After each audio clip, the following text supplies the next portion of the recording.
स्वागत है आपका इस वीडियो में। और आज के टॉपिक का नाम है double star system. Gravitation chapter का ये एक इंपॉर्टेंट टॉपिक है। अगर आप इस वीडियो को ध्यान से देखोगे तो आपको टॉपिक पूरा आराम से समझ में आएगा और बाद में फिर आप इसके क्वेश्चन को भी देखना और वैसे ही कुछ सिमिलर क्वेश्चन हम आपको देंगे जिसको आप करना और करके कमेंट बॉक्स में उसका आंसर देना। तो पहले आराम से तसल्ली से इसके कॉन्सेप्ट को समझते हैं कि सर ये डबल स्टार सिस्टम या कई जगह बुक्स में इसका नाम दिया जाता है बाइनरी स्टार सिस्टम, ये होता क्या है। आइए शुरू करते हैं। थोड़ी देर के लिए आप ऐसा सोचिए कि आप एक ऐसे गैलेक्सी या एक ऐसे सिस्टम के बारे में जानते हो जिसमें केवल 2 ही स्टार है। यानी आप किसी ऐसी गैलेक्सी के बारे में इमेजिन कर रहे हो जिसमें बहुत सारे स्टार्स नहीं है, केवल 2 स्टार है। सोच कर देखो, अगर कोई ऐसी गैलेक्सी हो जिसमें 2 स्टार हो M1 और M2 और उनके बीच कुछ सेपरेशन हो, लेट्स अज्यूम इनके बीच सेपरेशन है R, तो इस गैलेक्सी या इस सिस्टम का कहीं ना कहीं सेंटर ऑफ मास होगा। और देखो अगर 2 मास है तो सेंटर ऑफ मास लिखना तो बड़ा आसान है। बताइए जरा, पहले सेंटर ऑफ मास को ही कैलकुलेट कर लेते हैं। सेंटर ऑफ मास कहाँ होगा इस गैलेक्सी का, इस डबल स्टार सिस्टम का जिसमें कि 2 स्टार हैं। मान लेते हैं इसका सेंटर ऑफ मास यहाँ है। अब सर अगर मेरे को सेंटर ऑफ मास कैलकुलेट करना है तो मैं कैसे कैलकुलेट करूंगा? पहले मास से सेंटर ऑफ मास कितना दूर होगा, मान लेते हैं वो R1 डिस्टेंस है और ये डिस्टेंस मान लेता हूं R2। अब क्या सेंटर ऑफ मास कैलकुलेट करने के लिए 2 मासेस अगर होते थे तो सेंटर ऑफ मास कहां होगा, ये पहले पढ़ चुके हैं आप लोग सेंटर ऑफ मास वाले चैप्टर में। कैसे लिखते थे बताएं जरा? आप लिखते थे M1 R1 is equal to M2 R2, है ना, मूवमेंट ऑफ मास। और अगर मेरे को R1 लिखना है तो मैं R1 की वैल्यू कैसे निकाल सकता हूं? R1 की वैल्यू निकाल सकता हूं, यानी ये डिस्टेंस अगर मुझे निकालनी है तो मुझे क्या करना पड़ेगा, यहां का मास इंटू R और डिवाइड बाई दोनों मासेस। ये फार्मूला होता है R1 लिखने का, M2R ओवर आप क्या लिख दें M1 प्लस M2। यानी इस पहले वाले मास से सेंटर ऑफ मास कितना दूर होगा उसको आप R1 से निकाल सकते हैं। ऐसे ही आप R2 भी निकाल सकते हैं। R2 की वैल्यू क्या होगी बताओ जरा, M1R over M1 plus M2। इस तरीके से आपका R2 निकल आएगा। तो भाई इस डबल स्टार सिस्टम का सेंटर ऑफ मास सबसे पहले आपको पता होना चाहिए। सबसे पहली स्टेप क्या पता होना चाहिए आपको, सेंटर ऑफ मास कहां है।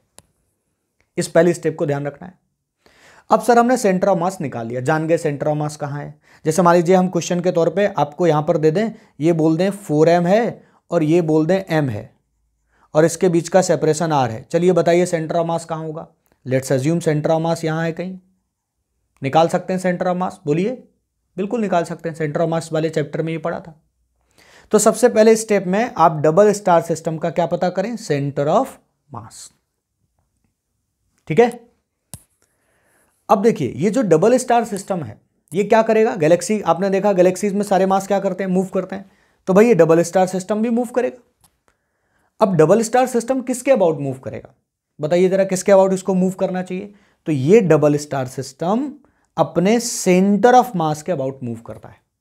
किसके अबाउट मूव करता है, सेंटर ऑफ मास के अबाउट।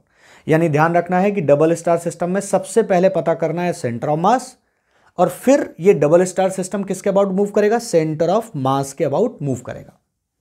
तो आ जाओ भाई समझते हैं इसको कि सेंटर ऑफ मास के अबाउट कैसे मूव करेगा। मान लेते हैं इस M1 मास और M2 मास का centre of mass O point पर आ गया। तो भाई ये डिस्टेंस तो तुम ऑलरेडी कैलकुलेट कर ही चुके हो। ये डिस्टेंस कितनी निकली थी, R1, और यहां से लेकर यहां तक ये डिस्टेंस कितनी निकली थी आपकी, बताइए जरा।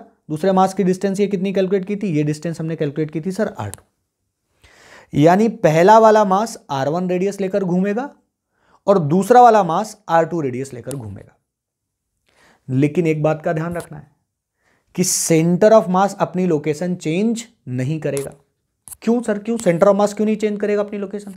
अरे भाई एक दूसरे को दोनों अट्रैक्ट कर रहे हैं। तो बताइए सिस्टम पर, इस पूरे डबल स्टार सिस्टम पर क्या कोई एक्सटर्नल फोर्स लग रहा है, बाहर से कोई फोर्स लग रहा है? नहीं, ये तो आपस में म्यूचुअल अट्रैक्शन है। और भाई अगर मेरे को 2 मासेस के बीच का म्यूचुअल अट्रैक्शन लिखना है तो वो तो मैं लिख सकता हूं। बताओ जरा कितना होगा, F is equal to G M1 M2 divide by R square. ये होता है सर म्यूचुअल अट्रैक्शन। इसी से तो दोनों एक दूसरे को अट्रैक्ट करेंगे। तो दो नेट फोर्स कितना हो गया, 0। इसको जितना लगेगा उतना ही इसको लगेगा। तो नेट फोर्स इस सिस्टम पर क्या है, 0 है। इसलिए सेंटर ऑफ मास जहां है वो वहीं रहेगा। अब देखो, तो फिर सेंटर ऑफ मास अगर यहीं रहेगा तो ये वाला प्लेनेट अगर ऐसे घूमता हुआ चलेगा तो दूसरे वाले प्लेनेट को कैसे चलना पड़ेगा, जरा इमेजिन करना आप लोग। देखना ये पहले वाला प्लेनेट घूमते घूमते यहां पहुंच गया, M1 वाला प्लेनेट। तो पता है M2 वाले प्लेनेट को घूमते घूमते कहां पहुंचना पड़ेगा? सेंटर ऑफ मास अगर आपको यहीं रखना है तो दूसरे वाले प्लेनेट को उसके जस्ट सामने दूसरी तरफ, उसका रेडियस बड़ा है ना, ये देखो यहां आ गया। अच्छा, इस M1 का रेडियस छोटा आया है, सेंटर ऑफ मास के पास है, इसका मतलब डेफिनेटली सिस्टम में जो हमने एग्जांपल लिया है वहां M1 बड़ा रहा होगा और M2 छोटा रहा होगा। तभी तो R1 की वैल्यू सेंटर ऑफ मास के तभी तो पास है। ये M1 घूमते घूमते यहां आएगा तो M2 घूमते घूमते कहां पहुंचेगा? यहां। तभी तो ये सेंटर ऑफ मास भी यहीं लाई करेगा। देखिए देखिए देखिए, ऐसे घूमते घूमते ये यहां पहुंच गया और ये ऐसे घूमते घूमते यहां पहुंच गया। ये दोनों क्या करेंगे? ऐसे रोटेट करेंगे। ये ऐसे रोटेट कर रहा है, ये ऐसे रोटेट कर रहा है, लेकिन इनके रोटेशन में एक इंपॉर्टेंट बात है कि सेंटर ऑफ मास जहां है वो वहीं रहेगा। अच्छा सोच कर देखो, अगर M2 ऐसे घूमता हुआ आ गया तो उतनी देर में M1 घूमता हुआ नीचे की तरफ ऐसे आ गया, क्या दोनों सेम तरीके से एंगल रोटेट किए?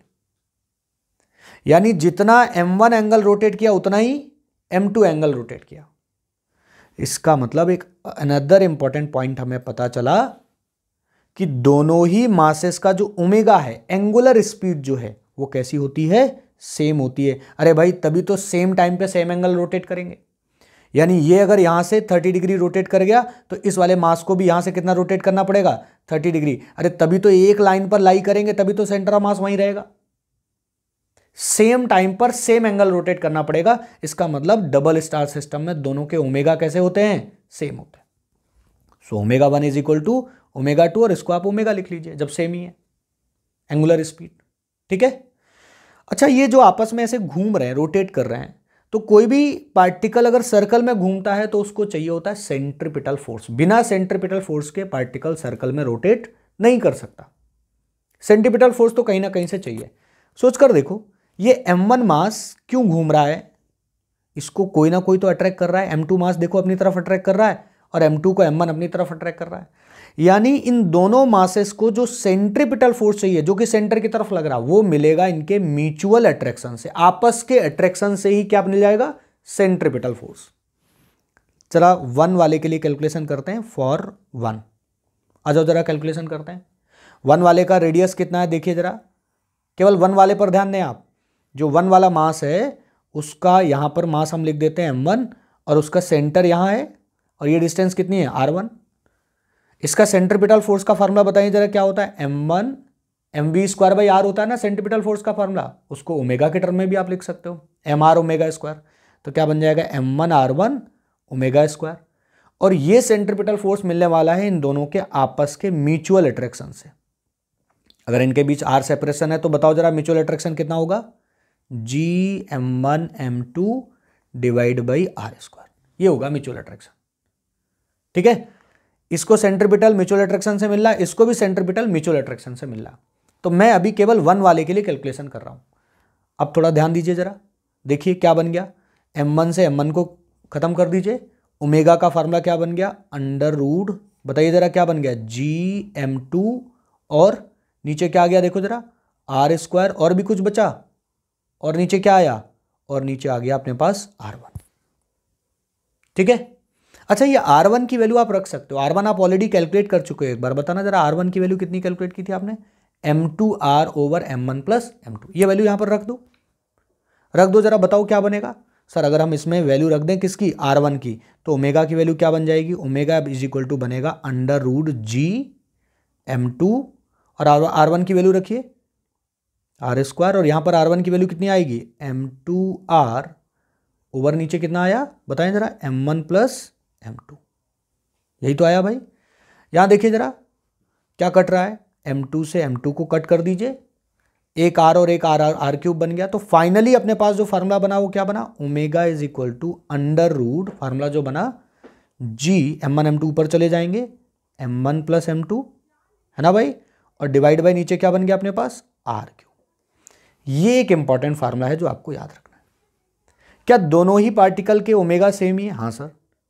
बताओ इस डबल स्टार सिस्टम में क्या ओमेगा का फार्मूला आपको याद रहेगा? मैं इसको अलग से लिख दे रहा हूं। ओमेगा कितना आया? ओमेगा आया √G M1 + M2 और डिवाइड बाई r³। r क्या था? दोनों के बीच का सेपरेशन।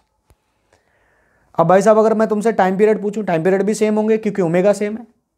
टाइम पीरियड भी आप निकाल दोगे क्योंकि ओमेगा इज इक्वल टू क्या होता है 2π/t। लो वैल्यू रख दो, टाइम पीरियड भी निकल जाएगा। यस और नो, क्लियर है ना इतना सभी को? कोई दिक्कत नहीं ना इतने में? ये अपने को ध्यान रखना, ये है डबल स्टार सिस्टम। इस पर बेस्ड क्वेश्चन अभी रिसेंटली आया। क्या पूछा उन्होंने क्वेश्चन में, पढ़ो जरा क्वेश्चन।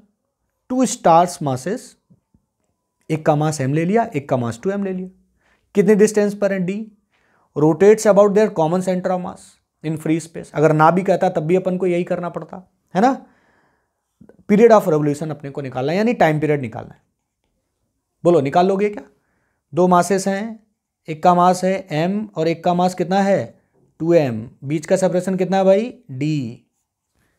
बताइए जरा टाइम पीरियड क्या होगा? टाइम पीरियड का तो आप डायरेक्टली आप निकाल सकते हो। ओमेगा का फार्मूला अभी अभी आपने देखा कितना था, कितना ओमेगा का फार्मूला था Gm1 + m2 डिवाइड बाई क्या था भाई r³। यहां पर क्या लिखोगे d³। और ओमेगा क्या होता है? ओमेगा होता है 2π/t। तो बताइए जरा टाइम पीरियड का फार्मूला क्या बन जाएगा? टाइम पीरियड का फार्मूला बन जाएगा 2π√d³ और नीचे क्या लिखना पड़ेगा Gm1 + m2। m1 + m2 कर दीजिए जरा, क्या वैल्यू है? एक की m और एक की 2m, तो कितना बन गया नीचे 3m बन गया। अब आप देखिए कौन सा ऑप्शन आपका मैच कर रहा है। देखिए कौन सा ऑप्शन मैच कर रहा है, ध्यान से देखिए इसमें। ये लो पहले ही ऑप्शन मैच कर रहा है, ठीक है। So this is the correct answer. I hope आपको ये फार्मूला याद रहेगा, कॉन्सेप्ट समझ में आया होगा। आगे बढ़ते हैं। ये जो डबल स्टार टॉपिक आपने पढ़ा, इसमें आपने ओमेगा निकाला है ना। अच्छा सोचो भाई, अगर मैं इस पहले वाले पार्टिकल m1 की वेलोसिटी पूछ लेता तो बता पाते क्या आप? बिल्कुल सर बता लेते। अरे भाई आपको ओमेगा निकालना आ गया ना, तो पार्टिकल की वेलोसिटी भी बता सकते हैं। कर तो ये सर्कुलर मोशन ही रहा है ना। अगर आपसे वेलोसिटी पूछी जाए पहले वाले पार्टिकल की, तो आप क्या लिख सकते हैं v1 = r1 omega. v = r omega formula होता है।